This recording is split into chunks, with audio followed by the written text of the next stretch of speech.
Chime. As the order of the Rebbe to make a kínus Torah in the day of המועד, we have the honor today to have a Choshev in German, one of the Melamdim in our yeshiva, Chיים, Borch, הכהן, טייטלביום. Please come and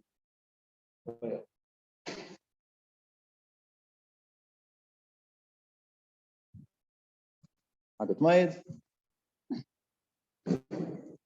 Okay, we know that the Rebbe's Haggadah, there are many notes and comments, and often they're very short, even sometimes just one word. And in them, you have a lot of great chidushim. So sometimes people learn it well enough and they discover those chidushim on their own. But there's one note of the Rebbe where B'shaita in Tafshin Ches, the Rebbe was asked about the comment that he made in the Haggadah, and the Rebbe himself explained the chidush involved in it.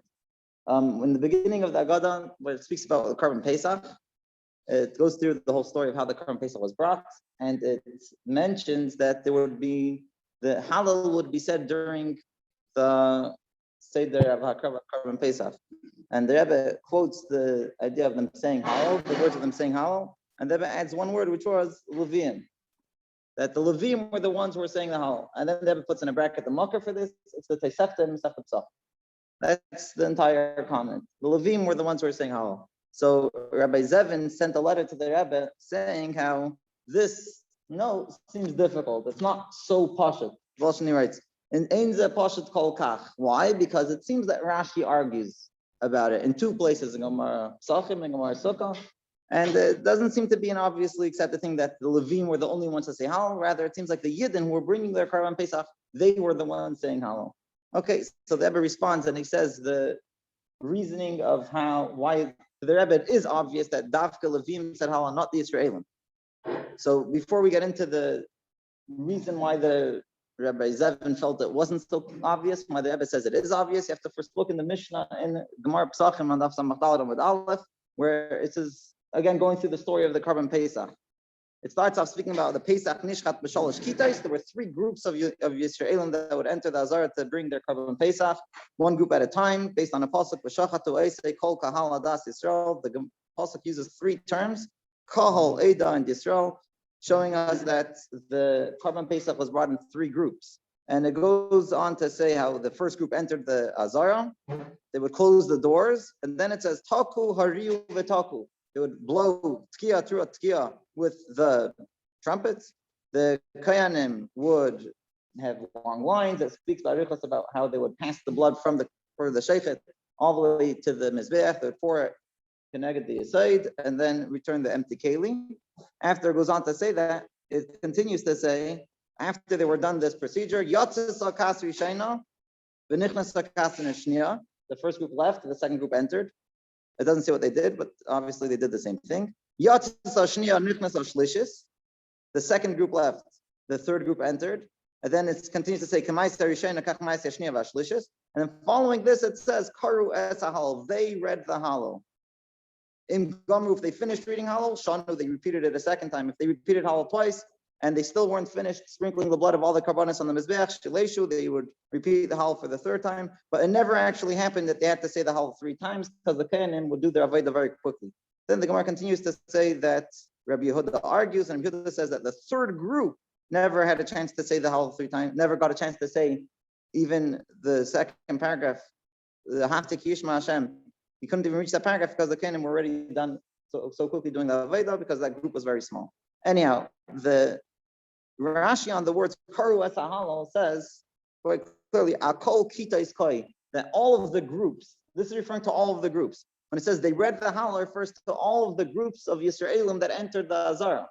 So the simple meaning of the Rashi would be that the Yisraelim, when they would enter the Azara, while the carbon was being brought, they would all be saying Hallel. So the Rebbe says that even though this is maybe the shitchiest understanding of Rashi, this for sure is not what Rashi means to say. And in truth, it must be that Dafka the Levim were the ones to say the Shir, to say the Hallel, and not the Yisraelim. And the Rebbe says his reasoning is very obvious because, first of all, it's mentioned in Tosefta clearly like that. It's brought down in Rambam Lahalacha, and it's not mentioned anywhere in any Mefarshim, clearly the opposite. Rashi, on the other hand, he's only a pirush that explains the Gemara. Not always does he stick to the halacha. And even here, the Rebbe adds, the Rashi is not even arguing, but Rashi himself also would agree to the fact that Dafka Levim said halal and not the Israelim, even though it seems simply in his words not so. So Rebbe says, the reason why you're saying this probably is because you're following the understanding of the Minchas Chinuch on this topic. Now, the Minchas Chinuch quotes the Taisus. The Taisus says as follows. There's a question on, first of all, Taisus quotes the Tosefta that the Rebbe brings, that the Levim saying Shira. Then he asks a question. We know there's a rule that Aimim Shira Ela Hayayin. You have to be either, by the Karbanis, you'd only sing Shira if there was Nisuch Hayayin on the Mizbeach. Here, by the Karban Pesach, there's no Nisuch Hayayin. How are they allowed to sing Shira? And he goes on to say that that's only, Taisus goes on to answer, that's only B'shas HaHaktara. If they were burning the Karban on the Mizbeach, that's when you had to have Nisachim of wine during the singing of Shira. Here, since there was no Haktara, they only sprinkled the blood, they didn't actually burn the Karban, therefore they're allowed to sing Shira even without Yain. That's what Taisus says. So the Minchas Chinuch has the Tzarech Iyum Gadol on this Taisus.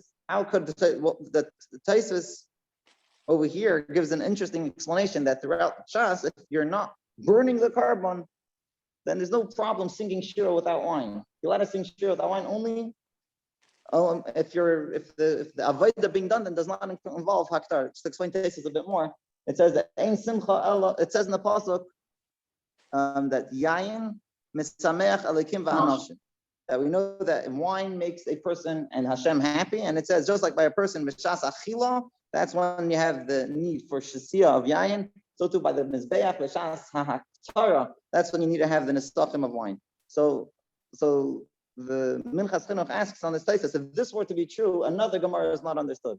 There's a Gemara about Bikurim, and the Gemara, by Bikurim they sing Shira, and the Gemara asks, how could you sing Shira if there's no wine? And the Gemara has to find an answer to explain how there was wine there somehow, even though it's not written there clearly. It must be that there was wine there. And Minchas Chinuch asks, since over there was no Haktara on the Mizbeach, according to Taisus, why does Gemara have to be Deichit to say that they provided there was wine there too? It could have said simply there was no Haktara. So therefore, he remains the Tzarech Iyum Gadol on Taisus. And then he goes on to say that really, this question isn't such a great question, because the truth of the matter is that the Shira of the Karban Pesach is really altogether different than the ordinary Shira. Ordinarily, the Shira was done by the Leviim. However, by the Karban Pesach, the Minchas Chinuch says, he feels that it would be possible to understand that it would be the Israelim who sang Shira. And therefore, it was a whole different form of Shira that even Yisraelim sing, and therefore you don't need to have Nesachim. And he quotes the Tzlach, which actually explains the Diuk and Taisus based on this Minchas Chinuch. That begins, the Taisus begins saying, who sang Shira? It says, the Tanya B'Tosefta, the Leviim sang Shira. And based on this, he asks his question and gives his answer. So the Tzlach explains, why does Taisus have to first quote that was the Leviim that sang Shira? Because if you ignore that Tosefta, our Mishnah is not difficult to understand. Because if you look at our Mishnah seems to be holding that all the Yidden sang Shira. And therefore, obviously, you don't need to have Nesachim. This whole question doesn't begin. Taisus is Davka asking this question according to Tosefta, which is arguing with our Mishnah. And there you need to have, since it's Leviim singing Shira, according to the Tosefta, you will need to have Nesachim. And you have to come to some sort of explanation why there wasn't any Nesachim. However, according to the Bavli, the Tzlach explains, this whole question of Taisus doesn't even begin. And therefore, the Yisraelim sing Shira, and there's no issue with the Nesachim at all. So the Rebbe says that he understands why the Rebbe Zevin is asking this question. He was probably learned the Tzlach and the Minchas Chinuch, and he understood the Taisus, that there's an argument between the Tosefta and the way the Bavli accepts, the way the Rashi learns it over here. But it says, but in truth, this is entirely not the truth of the matter. Firstly, based on a very obvious rule that Rashi, you don't mechadish, and machlaik is based on a mashmos. If there's a clear fact in Tosefta that says Leviim saying Shira, and there's a mashmos and a lashon of Rashi differently, you wouldn't explain that to be an argument just based on that. Second of all, you have the Rambam which says skili lahalach like that as well. So you wouldn't be mechadish and machlaik without any need for it.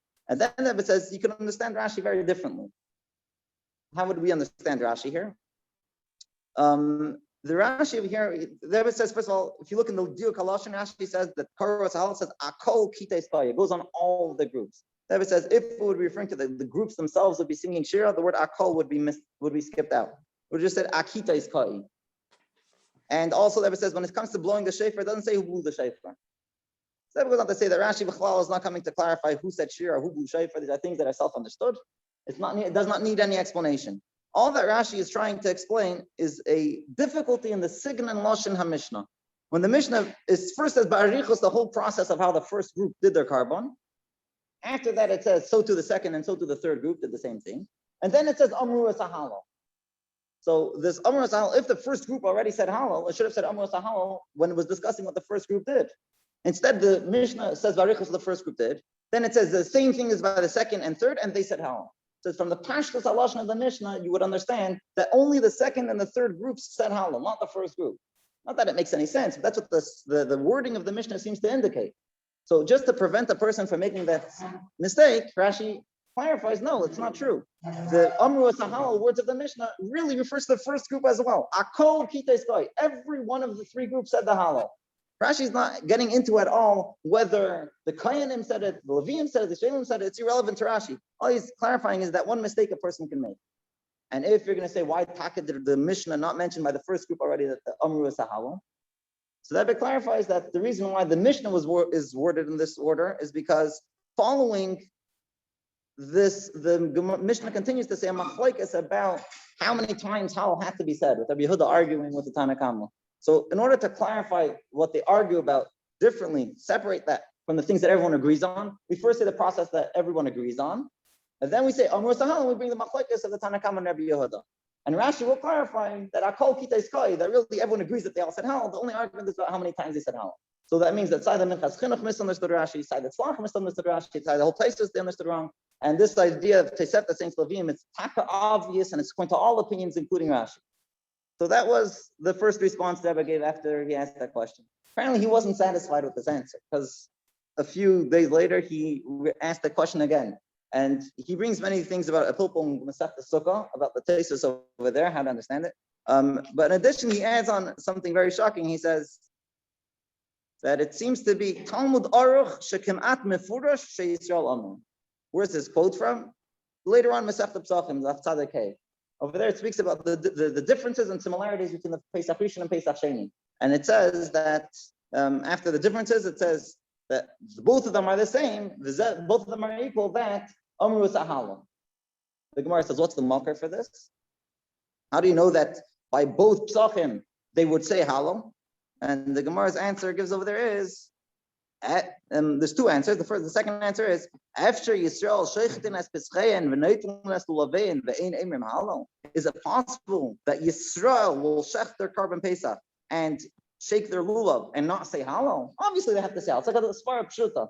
Now the way Rabbi Zevin understands this Gemara is that Kima'at Mefurash, that the Yisraelim are the ones saying Halo.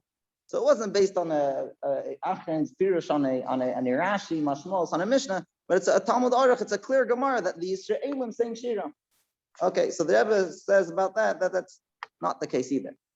Over there as well, it does not mean that the Yisraelim saying Shira, rather it still means that only the Levim saying Shira. First of all, the simple explanation the Rebbe gives there is that the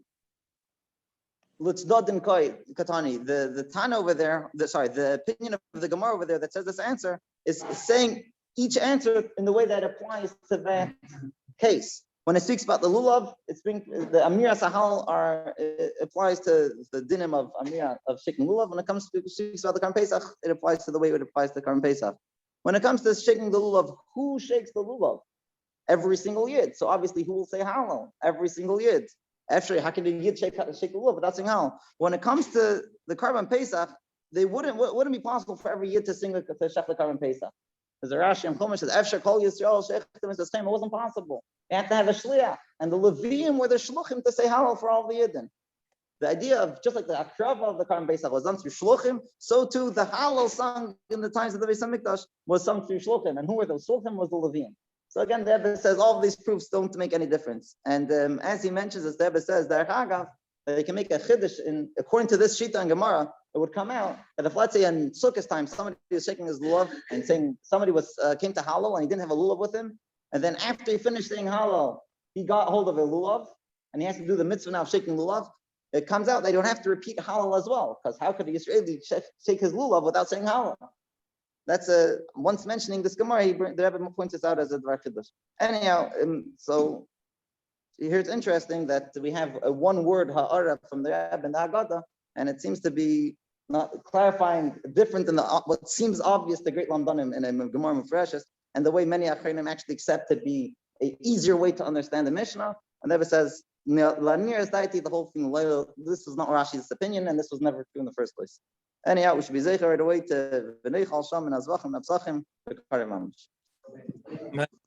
Chaim Baruch, B'mirtzah Hashem, the keynote will continue on Isur Chag, and I just wanted to remind everybody that there is a taluch. If anybody wants to go to speak to the Memunim.